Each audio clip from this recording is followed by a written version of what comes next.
No vehicles over 12 feet wide. So I route my truck all the way here, Cuttlewood, then back to 29. But I was surprised when I turned left. It's 12 wide.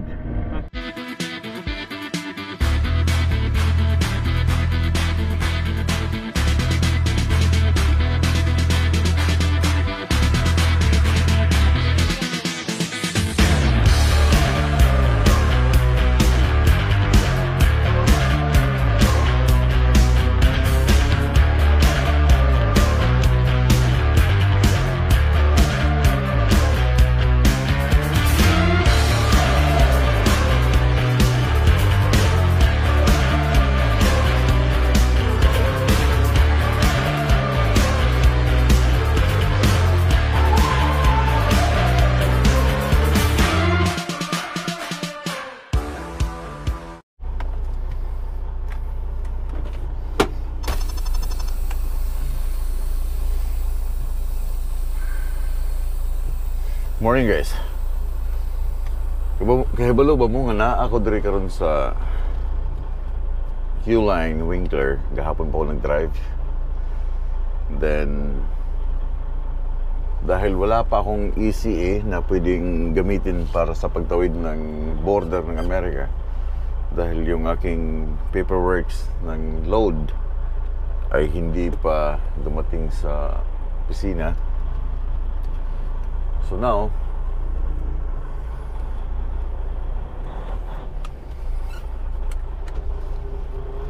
papagawa ko muna yung aking truck dito kay Pedro. Kasi yung ABS ng truck, ng trailer ay lumalabas. Kailangan niyang i-fix. Ayun mo naman kaya. Tiningkuan ba kanigahe kay glitra.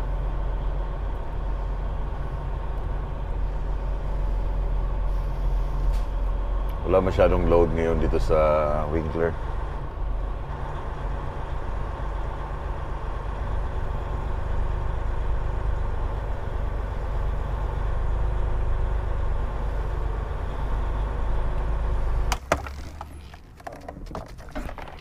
Ay,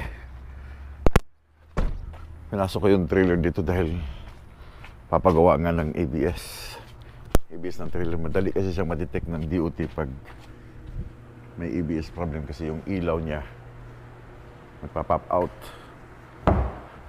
Minsan dito nagpa-pop out dito. I think this one here.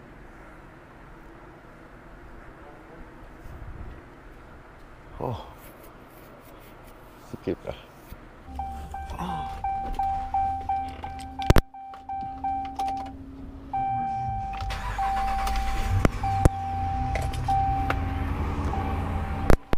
Pupunta lang ako ng city ng Morden.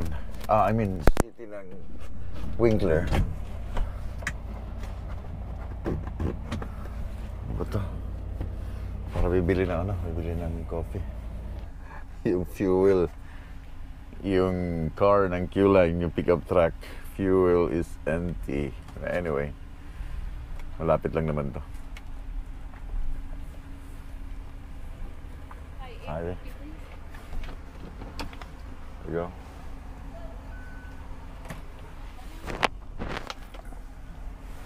See? Thank you.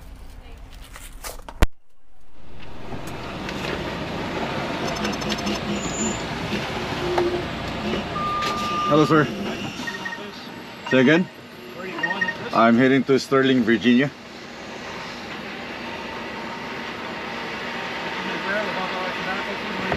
No, sir. I got only this one. Yeah, just one pack. Yeah, it's Amazon. Thank you. Thanks.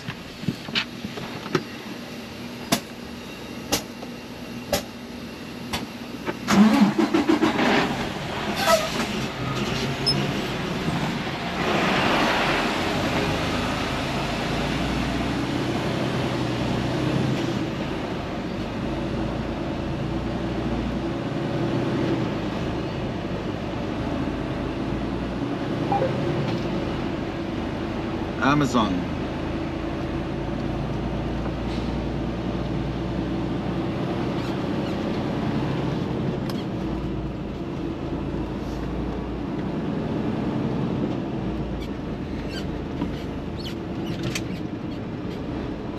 Ang daming mga trailer na hold dito sa border.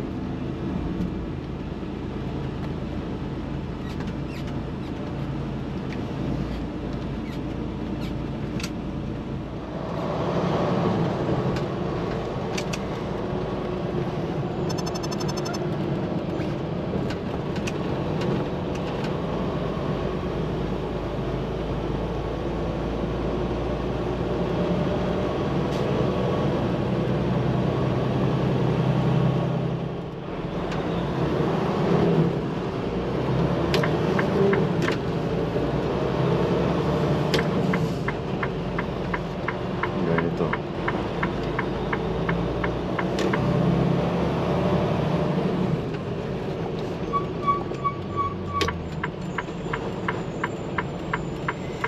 Guys, dadaanan ko yung aking isang kaibigan.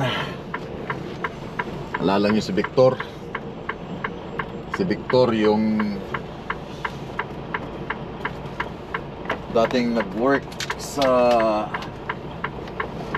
Saan ba yun? Si Victor yung nag-work sa Northwest Territory.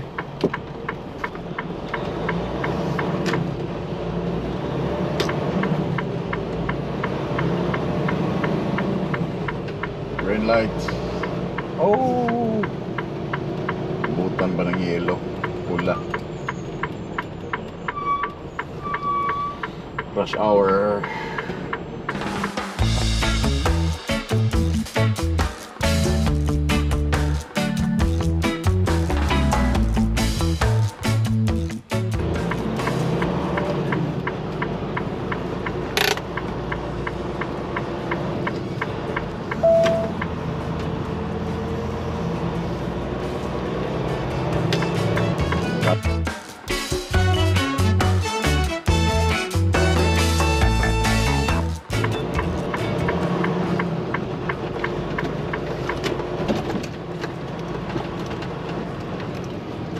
Ito.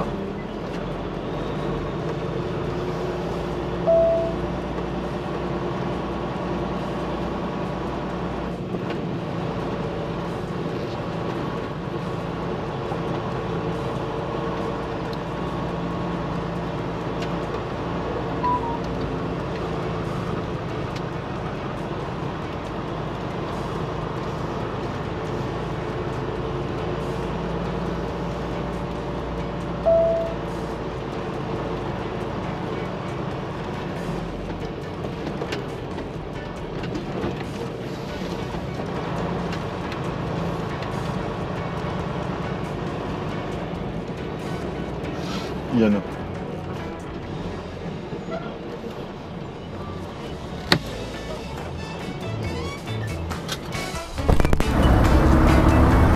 The legend is back! Welcome back to America! Oh, gwapo pala itong truck mo, Vic! Akala ko luma siyang style.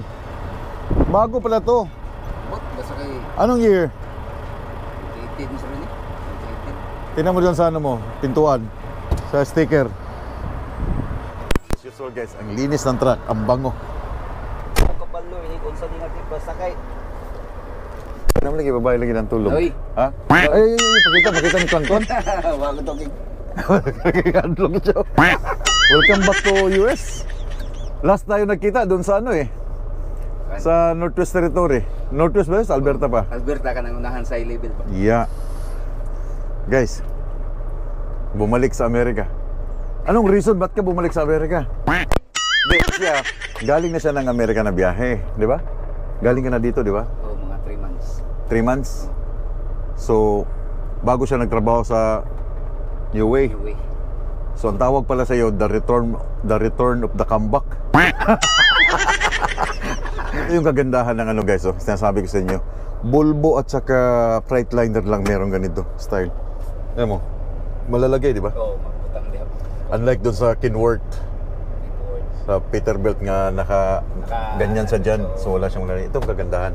Para sa style ng ano Freightliner eh. But welcome back to US. Dili pa kita nakita ba? Yeah, dili pa kita nakita. Hinamdon mo sa iya no? Siya tong nag-serve sa amin sa first ice road namin sa Northwest. Siya yung nagpapakain sa amin doon. Dinadala kami. Ngayon, bumiyahe ng Northwest, nagka-experience, bumalik ulit ng Amerika. Baan yung ulit ko. Tungod nila. Hindi ka na nanibago? Pagbalik mo sa US? Nagkawala-wala, guys. Iniwan mo na yung mga fans mo doon sa Northwest Territory. Shout out sa Northwest Territory. Yeah, iniwan mo na doon. So wala ka pang tulog, ano? Hinintay mo talaga ako. Guys, yeah. Madaling araw ka tumitira, di ba? Oh, alas 2. Alas 2. Pabalik na siya ng Canada. Ako naman, papunta pala ako ng Virginia. Ano na siya? Anong buta ka mo diya? Hindi sa karga ni. Ay, kay nag-parking mga ano? Oo, parking. Ano palang load mo? Kuan. Sa ning Pasig ilo. Oh, kasi pag dangerous goods, guys, ito dangerous goods. Pag iiwanan mo yung truck mo sa parking, kung pupunta ka doon sa mga gas station, mag-shower, kakain, basta iwanan mo yung sasakyan mo, kailangan tama yung ginagawa mo. Sino ang turo niyan? Sa ano nyo? Sa training. Training. Nuruan ako ni Hermie Martin. Dito Yeah. ilagay-lagay pagka umalis ka or Anong purpose niyan? Bakit kailangan ilagay para dyan? pag may inspector or DOT, pag tinatingnan lang kung anong laman ng load mo, anong klaseng Okay. chemical, mababasa nila. Isa din sa purpose niyan, kaya merong ganyan, like example, dangerous goods ka, in case na masunog ang trailer, merong leak, alam nila kung anong klaseng chemical ang nandun sa leak at paano nila i-contaminate, i-contain, kung paano nila i-contain. For example, fuel ka, nag-leak, dapat nandyan. Kasi meron yan tinatawag na, patingin nga, may ano yan eh, may Sa safety ba? placards niya,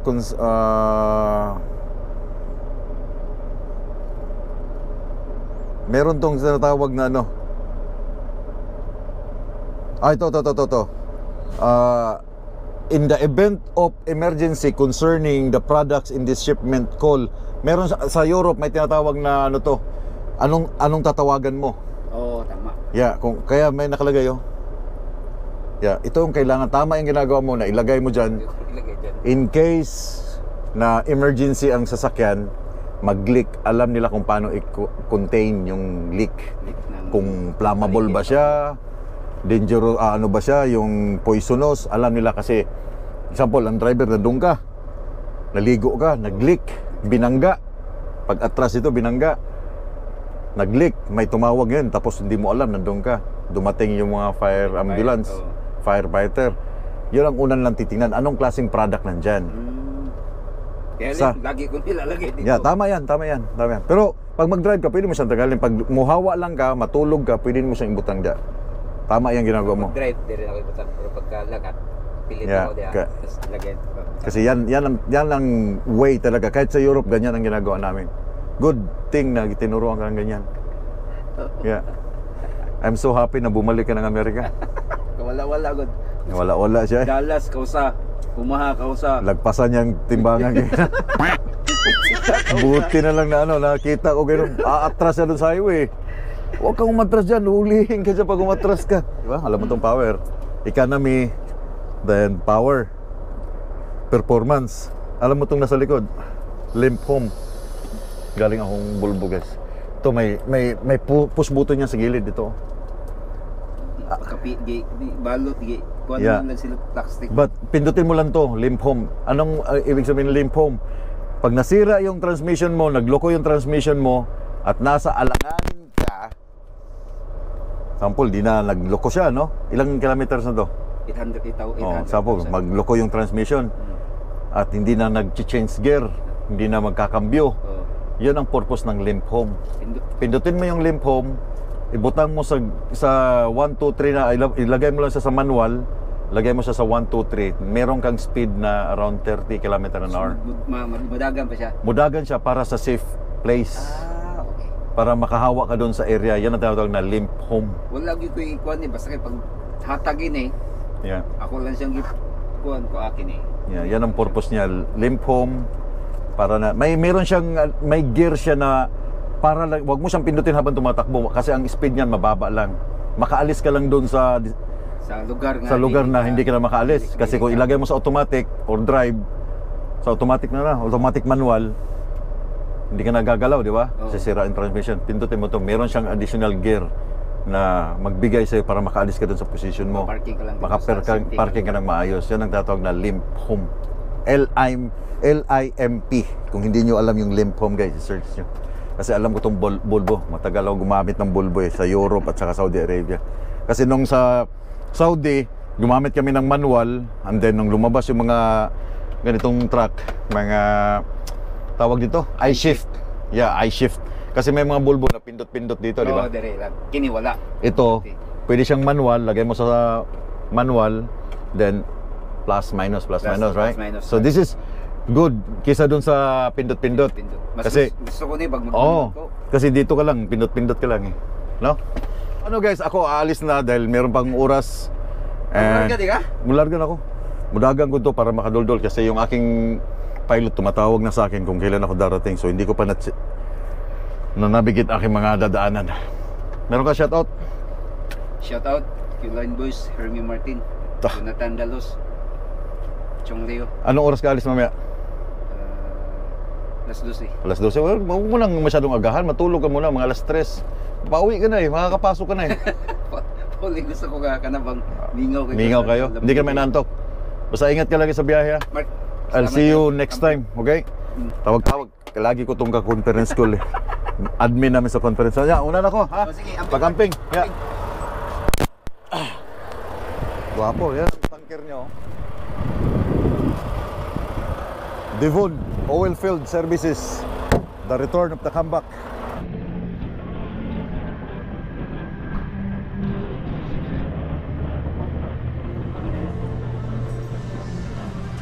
Hello. Just a refill. 137. Yeah.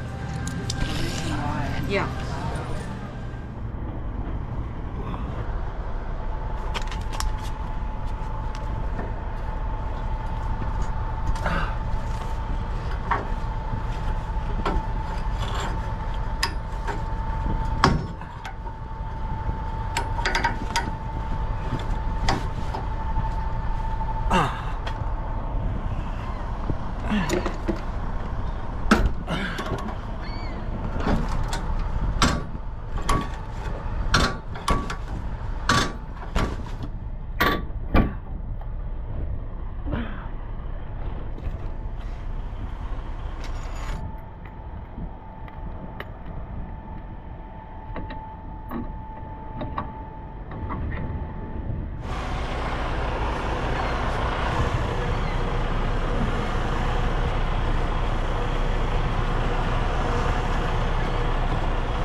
I-29 South.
South Dakota, yung binigay na permit is hindi specific route na dito ka dadaan, wala. Okay, ito yung pangit sa annual, lalo pag may mga construction area, dahil ang ibibigay lang sa iyo is annual permit. So kanina merong bridge na dito sa unahan na 10 feet wide. Pag 10 feet wide, sakto lang itong mga ganitong trailer. That's 8.6 feet yung lapad niya. That's normal, 8.6. So sakto siya sa 10 feet wide. So yung sa akin hindi, dahil this is 12.9 wide. So dahil annual yung permit na gamit ko ngayon from South Dakota and Iowa, South Dakota and Iowa, puro annual. Nag-navigate na ako or nag-route na ako ng aking dadaanan kagabi. Kasi dito banda, itong area na to, ito yung merong construction area. Okay? So, lilihis ako dito, akyat ng south, then balik ng east, then balik ng south ulit. So, iiwasan ko tong 29 and 15 kilometers. So, kailangan pag annual permit ang binibigay sa inyo, meron kayong tinatawag na example ay South Dakota. Okay? South Dakota annual. So hindi mo alam kung saan banda yung mga construction area, lalo pag wide ka. Okay lang kung height. Sa mga construction, okay lang, mas maganda ang height kaysa dun sa lapad. Pag tumatakbo ka naman, mas maganda yung malapad kung walang construction kaysa dun sa height, no? Kasi kagaya ito, may mga tulay. So mas maganda yung malapad, mababa yung height mo dahil diretso-diretso ka lang. So now, pag annual permit, merong tinatawag dito na South Dakota 511. Si-search siya sa marketplace, Google Marketplace Ben, yung magda-download ka ng mga apps. So nandito ang South Dakota 511. Ito yun. So dito sa apps, makikita yung mga construction area. Then binibigay doon sa construction area yung width clearance. Okay, yung width, yung lapad. Ang una mo agad, ang babasahin mo agad doon ang width clearance, yung lapad niya. Kung itong highway na to, ano yung width clearance niya, sa construction. Then i-compare mo siya sa yung load, sa dimension ng load mo, kung magkakasya. Of course, alam mo naman ang clearance, yung width mo bago ka alis ng loading or shipping, right? Or sa shipper, alam mo kung ano yung lapad mo. Pag mga ganyan, walang problema yan. Sabi ko sa inyo, legal yan. Kahit pa ang width clearance ay 9.5 or 10 feet ang lapad sa clearance, pasok na pasok yan dahil yan ay legal load. Legal, oh. Walang overhang sa gilid, walang overhang sa likod. Legal load. Tapos mataas siya dahil skateboard, flat deck, mataas. Yung mga cone nasa baba, or yung mga tawag doon, yung semento na nilalagay nila during sa construction, hindi sasabit yan. Okay?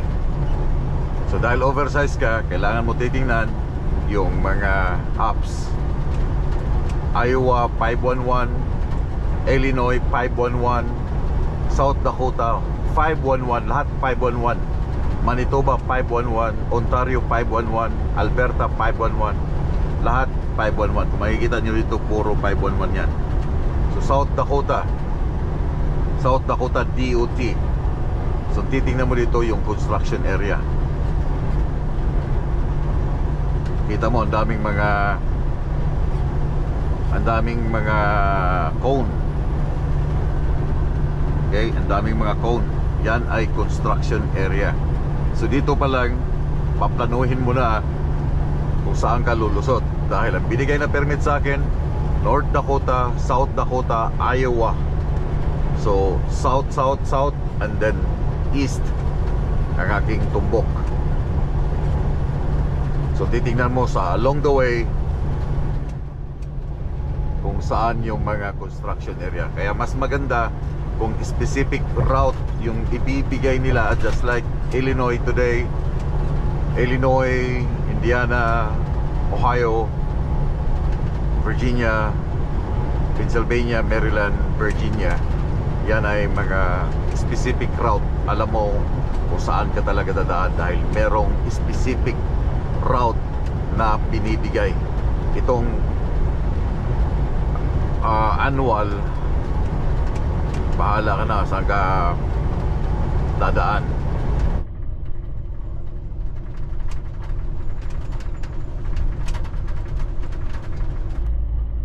Napapansin ninyo ang secondary road, yung nasa city na mga kalsada, hindi siya the same width ng mga interstate or mga Trans-Canada Highway ang lapad.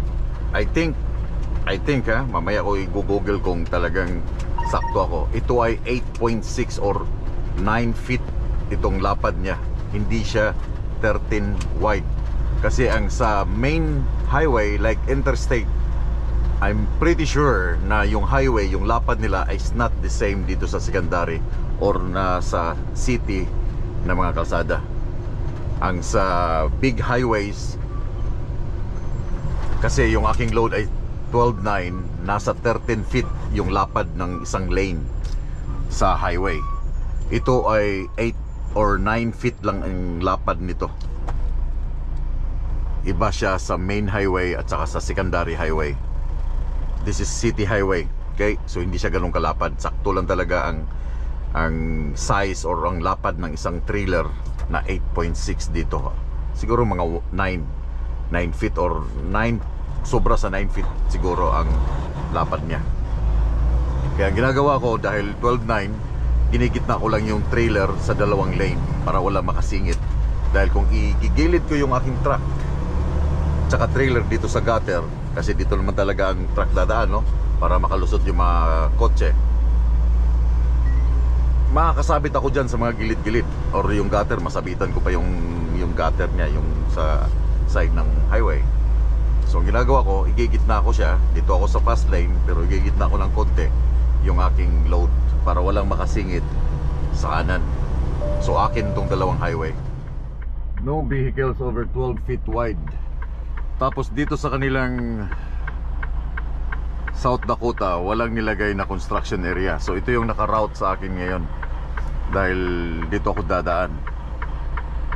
Pero wala siyang naka-route, wala siyang construction area. Pero nakalagay, no vehicles over 12 feet wide.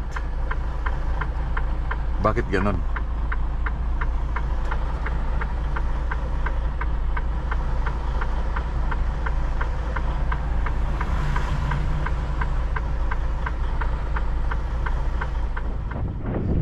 Hindi ako magkakasya dito. 12 feet wide.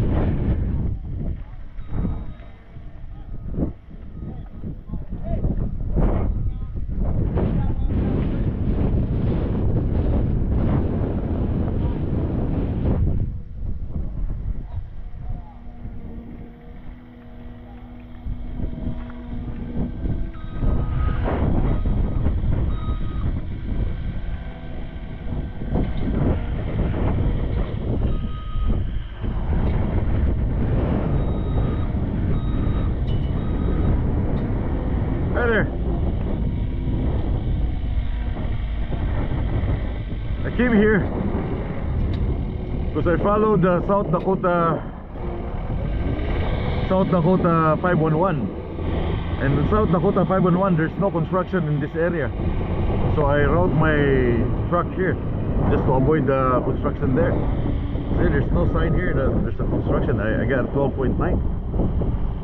Yeah, but there's signs. Yeah, there's signs, but I already got in here, so I can't back in because there's a few cars at my back.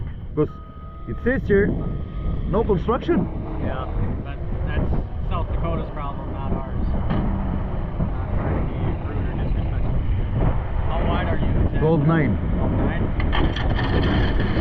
How wide is your tire base? Is that just your top? 12.9? Yes. The load is 12.9. And 8.6 These codes for you, is that going to work for you? I gotta work, yeah. Okay. Because I'm following, I wrote. Yeah, we have nothing to do with Yeah, the yeah. apps. We have no control over Yeah. it. That's the state's problem. So we'll get you through, but just know you got to listen to them signs. Yeah, I already got in, turn left. Then I came back in because it's traffic there. We've had issues on even the interstates where the state won't post it on any of the maps or notify anyone, and Yeah. the permits will even say to go through there. And But my we've had to back up. yeah, my permit is only annual permit, so I don't have a specific route. Yeah. So I plan my route just to avoid all of these Yeah. cones here. So I route my truck all the way here, Cattlewood, then back to 29. But I was surprised when I turned left. It's 12 wide. She'll help you move the cones. Oh yeah, so I can pass. Yeah. You just have to hopefully there's Okay. people will back out of your way. You're figuring out. I'll just move these over for you. Yeah, thank you so much.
Turn left at the stop sign.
Arriving at coordinates on the right.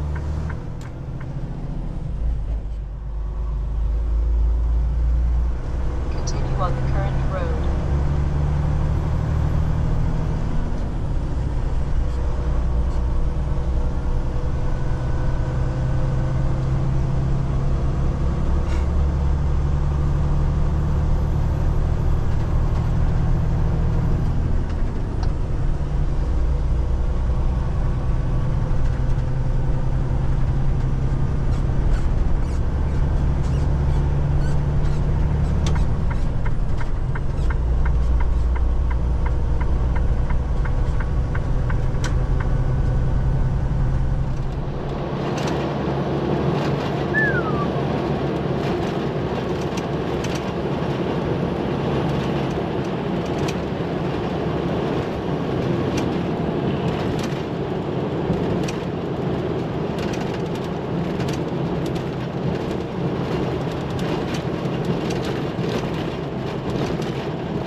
Take exit 265 on the right toward Adeliza, then take the first right.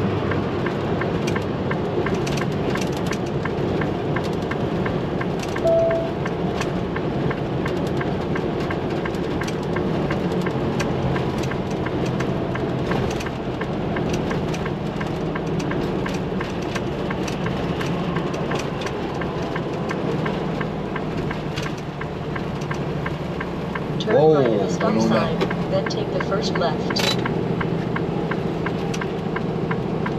Oh, no na.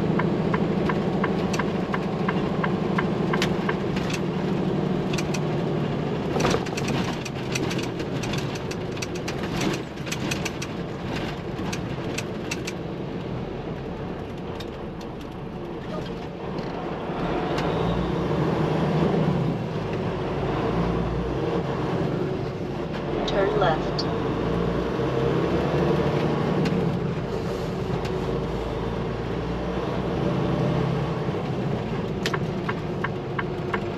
Yun, may parking, oh.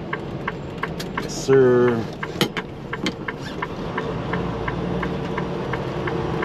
Arriving at Pilot Flying J on the left.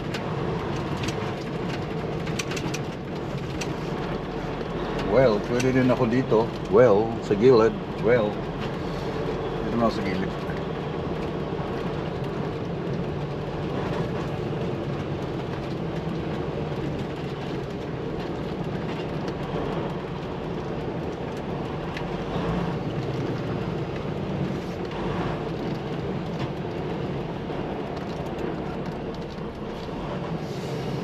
Alright guys.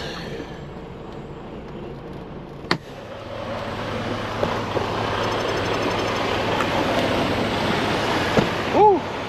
Pagod. Natirhan lang ako ng 15 minutes sa aking 11 hours. But not too bad dahil nakarating pa rin ako dito sa malapit na sa world largest truck stop. Hindi na akong tumuloy dahil 15 minutes na lang. Naubos ako ng oras sa daming detour sa South Dakota. Halos. Yeah. Then kanina nga pag plan ko ng aking route, wala akong nakitang cone na construction doon sa area. Kaya nagulat ako, pagdating ko doon, may construction. So wala akong option. Hindi ko man pwedeng i-atras ng oversize. Baka kung anong mangyari, baka mabalaho ako, sumabit siya. Wala silang option kundi tanggalin yung mga cone sa gilid para makasibat ako. Nakakapagod din. Kita niyo yung ano, oh. Yan, oh. Dumaan ako sa isang detour din doon na hindi ako makalusot. Pumasok ako sa mga, as in isang truck lang talagang kasya na puro rough road. Kaya alikabok ng mga rim. Anyway, wala akong problema dyan. Uy! Yun lang nga, oh. Tanggal. Sayang, bago pa naman. Sayang. But meron akong extra niyan, no worries. Tatanggalin ko to kasi ninanakaw to eh.